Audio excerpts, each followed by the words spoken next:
சரி அப்படின்னு போனதுக்கப்புறம் எங்கள் அம்மா திறக்கவே இல்லை, வச்சுட்டாங்க. சரி ஏதோ இருக்கும் போல் இருக்கு, ஒரு பேப்பர்ஸ் வாங்கி பச்சதோன்னு. அப்புறம் திறந்து பார்த்தா உள்ளுக்குள்ளே 6 லட்ச ரூபா.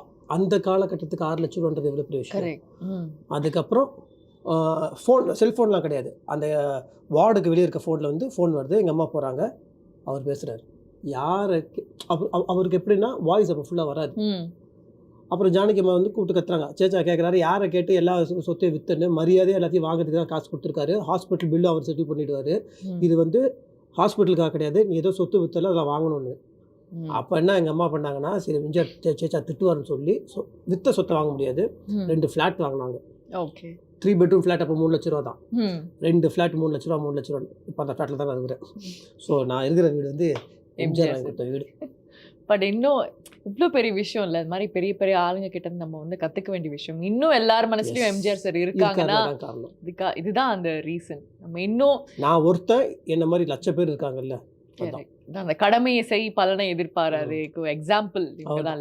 அவர் என்ன பாட்டு பாடினாரோ அந்த அந்த பாட்டு அவரோட படம் சாங்ஸ் எல்லாமே அவரோட லைஃப் தான். ட்ரூ இல்லை? எனக்கு அப்படியே ஐம் ஸோ சாரி தட் நீங்கள் ஒரு அந்த ஸ்கூல் டைமில் வந்து you had to go through all this. இப்போ தெரியுதா நான் ஏன் படிக்கலன்னு ரீசன் கிடச்சிருச்சு. இல்லை, யூ ஹேட் டு எவ்வளோ விஷயங்கள் இருக்கும் மனசில். அப்பா அம்மாவுக்கு அடிபட்டுருச்சு, அதுவும் bomb blast is not something very simple. ஒரு 3 வருஷம் நான் அப்போலோ ஹாஸ்பிட்டலே இருந்து அங்கேருந்து டான் பாஸ்கோக்கு போயிட்டு அங்கேருந்தே படித்து ப்ராபப்லி அது உங்களை இன்னும் கொஞ்சம் ஷேப்பும் பண்ணியிருக்கு. லைஃப் லெசன்ஸ் லைஃப்பில் எதுவுமே வந்து நிரந்தரம் கிடையாது, எல்லாத்தையும் நம்ம அண்டர்கோ பண்ணி ஆகணுன்றது வந்து சின்ன வயசுல கற்றுக்கிட்டேன். Thank you for that inspiring story. இதுதான் நீங்களும் இது யாருன்னா, இந்த பக்கம் வந்து சுமாராக ஆடுறது நான், இது சூப்பராக ஆடுறது யாருன்னா சஞ்சீவ். இப்போ பேசணும் நம்ம. சஞ்சீவ் என்னன்னா, எனக்கு சஞ்சீவோட அம்மாவும் என் அம்மாவும் கிளாஸ்மேட்ஸ், சஞ்சீவோட அக்காவும் என் அக்காவும் கிளாஸ்மேட்ஸ், சஞ்சீவும் நானும் right from LKG. O lovely.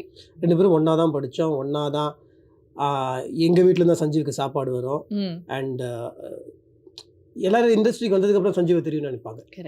And Sanjeev வந்து எல்லா விதத்துலையும் என்னோட அப்பாவே பெஸ்ட். அவன் சஞ்சீவ் தான் என்னை கம்பேர் பண்ணுவாங்க. ஏன்னா 2 பேரும் இது பண்ணுவோம். இவன் வந்து ஒரு கிட்டத்தட்ட ஒரு 10th ரேங்க்குள்ளே வந்துடுவான்.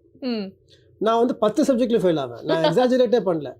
நான் கண்டினியூஸாக பாஸ் ஆன ஒரே சப்ஜெக்ட் வந்து மாரல் சயின்ஸ் மட்டும்தான். கேட்பாங்க, சஞ்சீவ் மட்டும் படிக்கிறா, நீ ஏன் படிக்க மாட்டேங்கிற? சஞ்சீவ் மட்டும் பண்ணுறான். சஞ்சீவ் வந்து ஒரு விபூதி பட்டையை வச்சுக்கிட்டு குழுன்னு ஒரு வந்து யாரு கூடயும் பேச மாட்டான். நான் வந்து அங்கே ஏரியாவில் இருக்க பசங்க கிட்டலாம் போயிட்டு சண்டை போட்டு அப்போவே வந்து உள்ள கலீஜான வெள்ளம் பண்ணிருப்பேன். ஸோ முதலேருந்தே அப்படி தான். இன்ஃபேக்ட் இப்போ ரீசெண்டாக நான் யாரடி மோகினி வந்து சஞ்சீவை ரீப்ளேஸ் பண்ணும்போது ஒவ்வொரு ஷார்ட்டுக்கும் ஒவ்வொரு மாதத்துக்கு கிட்டத்தட்ட 2 மாதத்துக்கு நான் சஞ்சீவுக்கு ஃபோன் பண்ணிடுவேன். இப்படி ஒரு சீன் பேப்பர் வந்திருக்கு, நான் என்ன பண்ணணும், நான் இப்படி பண்ணேன், நீ இப்படி பண்ணு, இது உன் ஸ்டைல், இது என் ஸ்டைல், இப்படி பேசிப்போம். ஸோ அந்த ஹெல்த்தி ரிலேஷன்ஷிப் இன்னைக்கு வரைக்கும் இருக்குது. இன்னைக்கு வரைக்கும் அது வந்து இன்றைக்கும் நான் தப்பாக நடித்தேன்னா என்னை கழுவி ஊற்றுவான், நான் நல்லா நடித்தேன்னு சொல்லுவான். இது இருக்குது பிகாஸ் எங்களுக்கு ரொம்ப ஈஸியாக கிடைக்கல. ஸோ சஞ்சீவ் வந்து என்னோட